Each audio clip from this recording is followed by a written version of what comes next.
आजकल हम स्वाध्याय कर रहे हैं परम पूज्य गुरुदेव की पुस्तक महाकाल का प्रतिभाओं को आमंत्रण। इसमें अब तक 2 वीडियोस बन चुकी हैं और आज की वीडियो इसकी तीसरी वीडियो है। तो चलिए शुरुआत करते हैं। सैनिकों को युद्ध मोर्चों पर पराक्रम दिखाने के लिए तैयार कराने के लिए उन्हें भेजने वाला तंत्र यह व्यवस्था भी करता है कि उन्हें आवश्यक सुविधाओं वाली साज सज्जा मिल सके, अन्यथा वे अपनी ड्यूटी ठीक प्रकार पूरी करने में असमर्थ रहेंगे। सृजन के दूसरे मोर्चे पर इसी प्रकार की व्यवस्था युग निर्माण का सरंजाम जुटाने वाली सत्ता ने भी कर रखा है। सफलता के उच्च लक्ष्य तक पहुंचने में कितनी ही बाधाएं पड़ सकती हैं, उन्हें पार करने के लिए, वांछित प्रगति के लिए अनेक आवश्यकताएं पूरी करनी होती हैं। समझना चाहिए कि इस संदर्भ में किसी अग्रगामी आदर्शवादी को निराश न होना पड़ेगा, क्योंकि उसकी पीठ पर सर्वशक्तिमान सत्ता का हाथ जो रहेगा। तेज हवा पीछे से चलती है तो पैदल चलने वालों से लेकर साइकिल आदि के सहारे लोग कम परिश्रम में आगे बढ़ते जाते हैं और मंजिल सरल हो जाती है। इसी प्रकार नवसृजन का लक्ष्य कल्पना करने वालों को कठिन दिखता तो है, पर उस सृष्टा को विदित है कि उनकी नवसृजन योजना को पूरा करने के लिए जो अपनी प्राण हथेली पर रखकर अग्रगमन का साहस दिखा रहे हैं, उन्हें सफलता का लक्ष्य प्रदान करने के लिए क्या क्या आवश्यकताएं जुटानी और क्या जिम्मेदारी निभानी चाहिए। मांगने वाले भिखमंगे दरवाजे दरवाजे पर झोली पसारते, दांत निपोड़ते, गिड़गिड़ाते और दुत्कारे जाते हैं। मनोकामनाएं पूरी कराने वाले ईश्वर भक्ति का आडंबर ओढ़कर इसी प्रकार निराश रहते हैं और उपेक्षा सहते हैं। पर जिन्हें ईश्वर का काम करना पड़ता है, उन्हें तो आदर पूर्वक बुलाया जाता है और अभिष्ट साधनों का उपहार भी दिया जाता है। इन दिनों कर्ज ईश्वर को पड़ी है, उसी का उद्यान समुन्नत करने के लिए कुशल माली चाहिए। उसी की दुनिया को समुन्नत, सुसंस्कृत, सुसंपन्न बनाने के लिए कुशल कलाकारों और सूरवीर सैनिकों की आवश्यकता पड़ रही है, जो उसकी पुकार पर अपनी क्षमता को प्रस्तुत करेंगे। विद्यावी अनुग्रह से किसी प्रकार वंचित न रहेंगे, वरन इतना कुछ प्राप्त करेंगे जिसे पाकर वे निहाल बन सकें। हनुमान सुग्रीव के सुरक्षा कर्मचारी थे। भयभीत सुग्रीव के लिए 2 वन आगंतुकों का भेद लेने के लिए वे वेश बदलकर राम लक्ष्मण के पास गए और सिर नवाकर विनम्रता पूर्वक पूछताछ कर रहे थे। पर बाद में स्थिति बदली। सीता की खोज के लिए राम को हनुमान की जरूरत पड़ी। अनुरोध उन्होंने स्वीकारा तो बदले में इतनी सामर्थ्य के धनी बन गए जो उनकी मौलिक विशेषताओं में सम्मिलित नहीं थी। समुद्र छलांगने, लंका को जलाने, पर्वत उखाड़ कर लाने जैसे असाधारण काम थे जो उन्होंने अतिरिक्त शक्ति प्राप्त करके संपन्न किए। ईश्वर के लिए आने समय में काम आने वालों को भी ऐसे ही उपहार अनुदान मिलते हैं। विभीषण को लंका का सम्राट बनने का सुयोग मिला। सुग्रीव ने अपना खोया राज्य पाया। भगवान के काम के लिए देव पुत्र मांगने वाली कुंती को उत्कृष्ट स्तर के पुत्र रत्न देने में भगवान ने आनाकानी नहीं की। भक्ति का प्रचार करने वाले नारद देवऋषि कहलाए। सूरदास और तुलसीदास ने ईश्वर के काम के लिए प्रतिज्ञारत होकर ऐसी प्रतिभा पाई जिसके सहारे वे अनंत कीर्ति पा सकने के अधिकारी बने।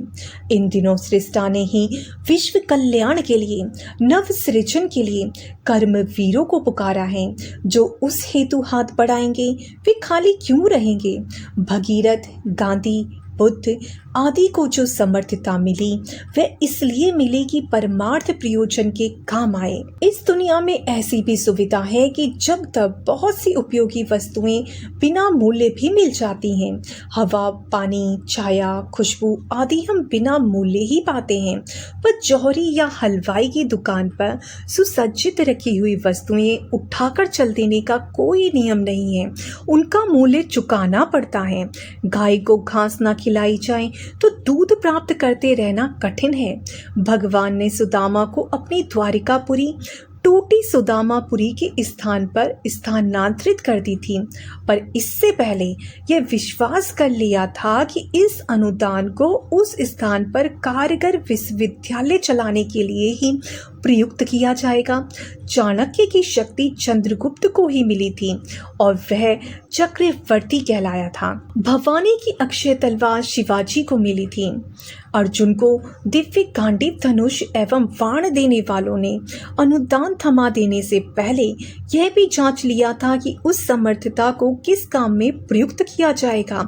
यदि बिना जांच पड़ताल के किसी को कुछ भी दे दिया जाए तो भस्मासुर द्वारा शिव जी को जिस प्रकार हैरान और परेशान किया गया था, वैसी ही हैरानी और परेशानी अन्यों को भी उठानी पड़ सकती है।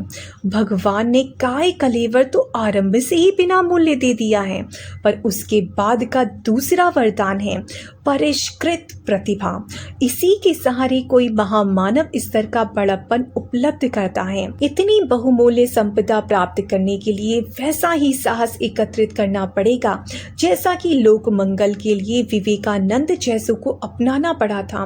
इन दिनों परीक्षा भरी वेला है, जिसमें सिद्ध करना होगा कि जो कुछ दैवीय अनुग्रह विशेष रूप से उपलब्ध होगा उसे उच्च स्तरीय प्रयोजन में ही प्रयुक्त किया जाएगा। कहना न होगा कि इन दिनों नवयुग के अवतरण का पथ प्रशस्त करना ही वह बड़ा काम है जिसके लिए कटिबद्ध होने पर परिष्कृत प्रतिभा का बड़ी मात्रा में अनुग्रह प्राप्त किया जा सकता है। उसे धारण करने पर हीरे का हार पहनने वाले की तरह शोभायमान बना जा सकता है। ईश्वरीय व्यवस्था में यही निर्धारण है कि बोया जाए और उसके बाद काटा जाए। पहले काट लें उसके बाद बोए, यह नहीं हो सकता। लोक सेवी उज्जवल छवि वाले लोग ही प्रायः वरिष्ठ और विश्वस्त गिने और उच्च स्तरीय प्रयोजनों के लिए प्रतिनिधि चुने जाते हैं। विशिष्ट पुरुषार्थ का परिचय देने के उपरांत ही पुरस्कार मिलते हैं। परिष्कृत प्रतिभा ऐसी संपदा है जिसकी तुलना में मनुष्य को गौरवान्वित करने वाला और कोई साधन है नहीं। उसे प्राप्त करने के लिए यह सिद्ध करने की आवश्यकता है कि मानवीय गरिमा के गौरवान्वित करने वाली धर्म धारणा के क्षेत्र में कितनी उदारता और कितनी सेवा साधना का परिचय देने का साहस जुटा पाया। दूसरों के हाथ रचाने के लिए मेहंदी के पत्ते पीसने पर अपने हाथ स्वमेव लाल हो जाते हैं। समय की मांग के अनुरूप पुण्य परमार्थ का परिचय देने वालों को भी सदा नफे में ही रहने का सुयोग मिलता है। बाजरा, मक्का आदि का बोया हुआ एक दाना 1000 दाने से लदी बाल भरकर इस तथ्य को प्रमाणित और परिपुष्ट करता है। भगवान की बैंक में जमा की हुई पूंजी इतनी अधिक ब्याज समेत वापस लौटती है जितना लाभ अन्य किसी व्यवसाय या पूंजी निवेश में कदाचित ही हस्तगत होता हो। किसी की वरिष्ठता उसके पारमार्थिक पौरुष के आधार पर ही आंकी जाती है। श्रेष्ठों वरिष्ठों का आकलन इसी एक आधार पर होता रहा है। साथ ही यह भी विश्वास किया जाता है कि बड़े कामों को संपन्न करने में उन्हीं की मनस्विता काम आती है। साथ ही यह भी विश्वास किया जाता है कि बड़े कामों को संपन्न करने में उन्हीं की मनस्विता काम आती है। पटरी पर से उतरे इंजन को उठाकर फिर उसे स्थान पर रखने के लिए मजबूत और बड़ी क्रेन चाहिए। उफनती नदी में जब भंवर पड़ते रहते हैं तब बलिष्ठ नाविकों के लिए ही यह संभव होता है कि वे डगमगाती नाव को खेकर पार पहुंचाएं। समाज की सुविस्तृत संसार की उलझन भरी बड़ी समस्याओं को सही तरह सुलझा सकना उन साहसी और मेधावी जनों से ही बन पड़ता है जिन्हें दूसरे शब्दों में प्रतिभावान भी कहा जा सकता है। युग परिवर्तन जैसे महान प्रयोजनों को हाथ में लेने के लिए अपनी साहसिकता का गौरव भरी गरिमा का परिचय दे सकने वाले व्यक्ति चाहिए। आड़े समय में ऐसे ही प्रखर प्रतिभावानों को खोजा, उभारा और ढूंढा जाना है। एक संभावना यह है कि संचित अनाचारों का विस्फोट इन्हीं दिनों हो सकता है। उसे रोका न गया तो कोई महायुद्ध भड़क सकता है।